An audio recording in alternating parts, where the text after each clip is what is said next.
किया है। इसी मंत्र से शक्ति जागृत होती है, नाम जप से शक्ति जागृत होती है। ये महाशक्ति जब जागृत होती है तो पूर्ण ज्ञान उसके अंदर जागृत हो जाता। ज्ञान शक्ति जब आराधना की जाती है तो ज्ञान शक्ति, वैराग्य शक्ति, भक्ति रूपी शक्ति, प्रेम शक्ति, ये शक्ति ही है सब रूपों में जागृत होती है। राधे राधे आप सभी को, कैसे हैं आप सभी। स्वागत है आप सभी का हमारे आज की वीडियो में। तो आज हम जानने वाले हैं कि क्या केवल पूजा पाठ करने से शक्ति जागृत हो जाती है या उसके लिए अपने जीवन में भी बदलाव लाना पड़ता है। श्री प्रेमानंद महाराज जी बताते हैं कि असली शक्ति हमारे भीतर ही है, लेकिन उसे जगाने के लिए नाम जप, संयम और सात्विक जीवन आवश्यक है। आइए समझते हैं इस दिव्य रहस्य को हमारे इस वीडियो के माध्यम से। तो बोलिए श्री राधे राधे। आज तक बिना इस शक्ति को जागृत किए कोई कहीं भी सफल नहीं हुआ। बड़े बड़े शक्तिवान महात्मा हैं जो शिव, गणेश, राम या हरि इनकी आराधना करते हैं तो सारा कार्य तो शक्ति से ही होता है। हरि अपनी शक्ति से जीव का कल्याण करते हैं, हरि अपनी शक्ति से सहयोग करते हैं, सारा कार्य शक्ति से होता है। वही शक्ति जब रूप धारण करती तो अभी आपको नाम सुनाए, वही विद्या, वही कला, वही लक्ष्मी, वही काली, वही तारा, वही षोडशी, वही अंबा, वही जगदम्बा, वही शक्ति है, वही तुम में विराजमान है। जो उपासक इस शक्ति का गलत भाव से दर्शन करता है वही प्रकट स्त्रियों के रूप में विराजमान है, वही हमारे अंदर हर शक्ति के रूप में विराज। सब शक्ति छीन हो जाती है। बेविचारी पुरुष किसी भी शक्ति को धारण नहीं कर सकता। इसलिए शास्त्र आदेश करता है एक क्षण भी कभी दूषित भाव किसी माता बहन के प्रति मत करो। गृहस्थी में हो तो तुम्हारा जो पाणी ग्रहण संस्कार हुआ बस उतने में केवल सीमित रहो। धर्म की ये रेखा है, उसको पार मत करना। जब बुद्धि भ्रष्ट हो जाती है तो वो तामसिक पूजा प्रारंभ करता है, तामसिक आचार करता है जो सीधे नरक ले जाने वाला है। ये तामसिक आराधना करने वाला तामसिक वस्तुओं के द्वारा जब सेवा करता सोचता है कि मैं बहुत बड़ी उपासना कर रहा हूं।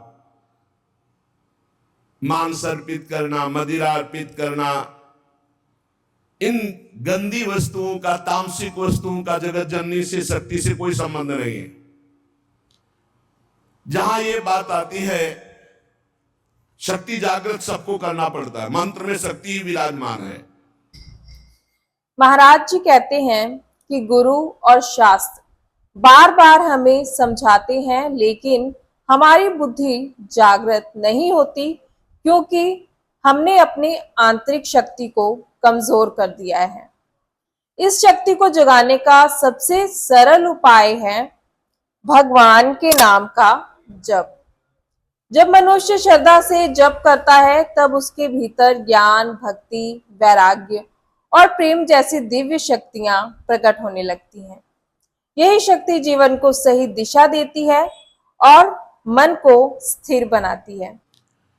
तो शास्त्रों का रहस्य है, शास्त्र आदेश करते हैं कि पशु बलि देनी चाहिए। पशु बलि, तो यहां पशु कौन है? जो इंद्रियों में पशुता है और जो जनेंद्रिय में पशुता है, इस पशुता की बलि देने की बात कही गई है।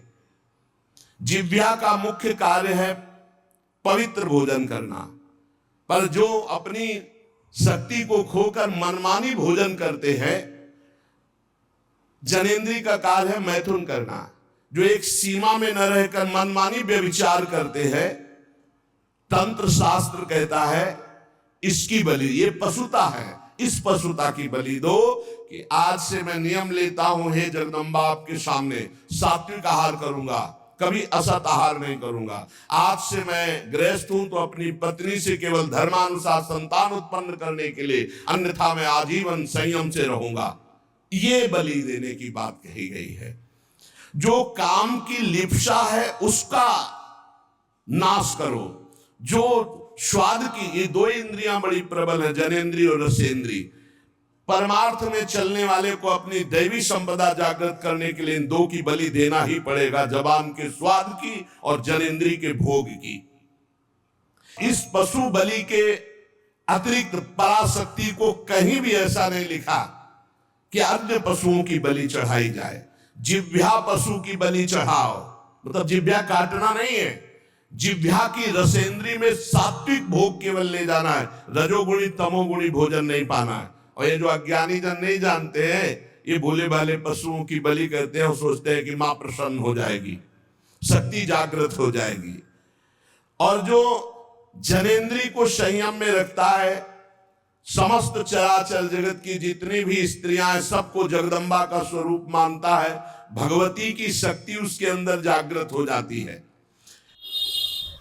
महाराज जी बताते हैं कि शास्त्रों में कही गई पशु बलि का अर्थ किसी जीव की हत्या से नहीं, बल्कि असली बलि अपने भीतर के काम, क्रोध, लोभ, मोह और इंद्रियों भोग की प्रवृत्तियों की है। जब हम सात्विक भोजन अपनाते हैं, अपनी वाणी और इंद्रियों पर नियंत्रण रखते हैं और धर्म की मर्यादा में रहते हैं, तभी मां भगवती वास्तव में प्रसन्न होती हैं। यही सच्ची साधना और वास्तविक बलिदान कहा गया है। विद्या समस्ता तव देवी भेदा, स्त्रिया समस्ता सकला जगत्सु। जितनी विद्याएं भेद से सब हे जगदम्बा आप ही हैं, और जितनी माताएं हैं वो सब छोटी बड़ी सब हे जगदम्बा आप ही हैं। जो गृहस्थाश्रम का व्रत धारण किए एवं पितृ ऋण से मुक्त होने के लिए केवल संतान उत्पत्ति के लिए अपनी पत्नी से सहवास करते हैं और निरंतर भगवत भजन करते हुए संयम से चलते हैं, उनको भी ब्रह्मचारी ही कहते हैं, उपासक ही कहते हैं। अन्यथा जगन माता की तरफ यदि काम दृष्टि से देखा तो वो संहार शक्ति भी है, तुम्हारे अंदर की साधना दैवी संपदा सबका नाश हो जाएगा। किसी भी माता बहन की तरफ काम वो तुम्हारी भोग्य वस्तु नहीं है। अगर असावधानी की तो आपकी आंतरिक शक्तियां आपको छोड़ देंगी, फिर आप पतित हो जाएंगे। ये मोक्षदायिनी शक्ति है यदि सही भाव से चला जाए। उपासक इस मार्ग में, भगवत मार्ग में बलिदान जरूर देना होता है, बलि देनी ही होती है। बहुत सावधानी से सुनना, यहां अपने भोग वासना की बलि देनी होती है। जो भोगों में फंसा हुआ है उस वृत्ति की बलि देनी होती है। ये मां के नाम पर मां की ही संतान और उसका गला काट करके ऐसी बलिदान की कहीं शास्त्रों में आज्ञा नहीं की गई। मां को हर संतान अपनी उतनी ही प्यारी होती, चाहे वो मूर्ख क्यों ना हो। तो जगन माता जगदम्बा दिव्य शक्ति, इनके बिना तो कुछ है ही नहीं। त्याग शक्ति, वैराग्य शक्ति, ज्ञान शक्ति, भक्ति शक्ति, प्रेम शक्ति, यही सब स्वरूपों में प्रकाशित है। जो मूर्ख मां के प्यारे बच्चे की मां के सामने बलि चढ़ाता है, मां उसके धन, जन, बुद्धि, बल, ऐश्वर्य, सत्ता, इस सब का नाश कर देती है। ध्यान देना, ये जो मुर्गा मुर्गी बकरा बकरी माता के सामने चढ़ाते हैं कि मां प्रसन्न हो जाएगी, दीनहीन दुखी उस पशु को जो कुछ नहीं कर सकता है, तुम मां की कृपा प्राप्त करने के लिए मां के सामने मां के बच्चे को मारकर, मां को वो खून चढ़ाकर तुम जानते हो मां प्रसन्न हो जाएगी। तो स्पष्ट लिखा है तुम्हारा सारा धन, जन, बुद्धि, बल, ऐश्वर्य, सत्ता सब का नाश कर देगी वो मां, क्योंकि तुम उसके खिलाफ कार्य कर रहे हो। मां का प्रसन्न होगी जब तुम अपने धन बल से, बुद्धि बल से, शरीर बल से दूसरों को सुख पहुंचाओगे, क्योंकि दूसरे सब मां की संतान है। मां तुम्हें गोद में बैठा लेगी जब मां की आज्ञा के अनुसार चलोगे, और वही सब शक्तियों की स्वामिनी वो तुम्हारे अंदर शक्ति जागृत कर देगी। बलिदान करना है, निश्चित शास्त्रों में आज्ञा है बलि की, बलि चढ़ाना है, लेकिन काम की बलि चढ़ाना है, क्रोध की बलि चढ़ाना है, लोभ की बलि चढ़ाना है, असत्य की बलि, इंद्रिय विषय विलासिता, इसकी बलि चढ़ाना है। तुम मां से प्रार्थना करो तुम्हारी बुद्धि शुद्ध हो जाए, मां की चरण रज से तुम्हारे अंदर आसुरी भाव उसकी बलि चढ़ जाए। महाराज जी कहते हैं कि जो व्यक्ति हर स्त्री में मां जगदम्बा का स्वरूप देखता है, संयमित जीवन जीता है और भगवान का भजन भी करता है, उसके भीतर ईश्वरीय शक्तियां जागृत होती हैं। लेकिन जो अहंकार, हिंसा, अधर्म के मार्ग पर चलता है, वही शक्ति उसके पतन का कारण भी बन जाती है। इसलिए शक्ति का सदुपयोग ही जीवन की सबसे बड़ी सफलता है। जब तुम प्रेम भाव से मां की आराधना करोगे तो तुम्हें जो परम लाभ मिलेगा वो दिव्य शक्तियां जागृत हो जाती है। और जब मां से विपरीत भाव किया जाता है, मां को भोग के भाव से देखोगे, इससे बड़ा विपरीत भाव क्या है? ये सब मां ही तो है विविध रूपों में, जननी ही शक्ति तो है।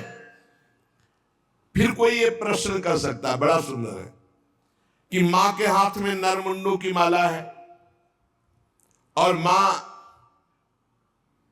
जिह्वा में रक्त लगाए हुए हैं, तो अगर मां को अगर बलि पसंद नहीं तो क्यों काटा? महिषासुर को मारा, चंडमुंड, रक्त बीज, बहुत से शुंभ निशुंभ बहुतों को काट काट के ढेर लगा दिया। क्या वो मां के पुत्र नहीं थे क्या? आप हमें बलि के लिए निषेध कर रहे हैं तो क्या मां को खून नहीं प्यारा? तो कह रहे वो मां के बच्चे नहीं हैं, हम ऐसा नहीं कहते, वो मां के बच्चे हैं, पर वो मां से ही भोग करने की भावना रख रहे थे और मां के उन सीधे साधे दुर्बल बच्चों की हिंसा कर रहे थे। तो अगर एक बच्चा ऐसा हो जाए कि पूरे परिवार को काट रहा है तो मां स्वयं काट देगी, वो अपने दुलार को एक तरफ रख के उसको काट देगी। पूरे विश्व की रक्षा के लिए इन राक्षस रूपी पुत्रों की मां ने स्वयं हत्या की और उन्हीं की प्यार से मुंडों की माला धारण की, जो पूरे चराचर जगत का विनाश कर रहे थे। पूरे चराचर जगत को कष्ट दे जो बालक, तो मां समर्थ होते हुए कैसे बर्दाश्त कर सकती है? इसलिए निरपराध ये बकरा, ये मुर्गा किसी को कष्ट नहीं दे रहे। अगर तुम्हें बलि चढ़ानी है तो अपने काम, क्रोध, लोभ, मोह, मद, मत्सर की इनकी बलि चढ़ाओ, अपनी वासनाओं की बलि चढ़ाओ, अपनी जिह्वा रसेंद्री की बलि चढ़ाओ कि हम ऐसे गलत भोजन नहीं करेंगे, जनेंद्री, हम किसी माता की तरफ कभी हम गंदी दृष्टि नहीं रखेंगे, सब में भगवत भाव रखेंगे। जो इन सीधे साधे पशु पक्षियों की बलि चढ़ाता है तो भगवती फिर उनका विनाश दूसरे रूप में करती है। इसलिए उपासक किसी भी तरह से कोई आसुरी प्रवृत्ति वाली उपासना न स्वीकार करे, कोई आसुरी प्रवृत्ति वाले आचरण न करे, किसी भी शक्ति को मंजूर नहीं। शक्ति सबको चाहिए, चाहे किसी भी मार्ग में चलने वाला हो, शक्ति सबके अंदर जागृत होती, बिना शक्ति के एक कदम नहीं चल सकता। तो इस पूरे प्रवचन का सार यही है कि भगवान की कृपा पाने के लिए किसी बाहरी बलिदान की नहीं, बल्कि अपने भीतर की बुराइयों का त्याग करना आवश्यक है। आइए आज संकल्प लें कि हम नाम जप करेंगे, सात्विक जीवन जिएंगे और काम, क्रोध, लोभ, मोह जैसी आसुरी प्रवृत्तियों की बलि देकर अपने भीतर की दिव्य शक्ति को जागृत करेंगे। तो अगर आपको हमारा ये वीडियो अच्छा लगा हो तो प्लीज वीडियो को लाइक जरूर कीजिएगा, शेयर कीजिएगा और चैनल को सब्सक्राइब कर लीजिएगा। कमेंट में आप राधे राधे अपना कोई भी सुझाव लिख सकते हैं। तो मिलते हैं हमारे नेक्स्ट वीडियो में, तब तक के लिए राधे राधे। बोलिए श्री राधा वल्लभ लाल की जय।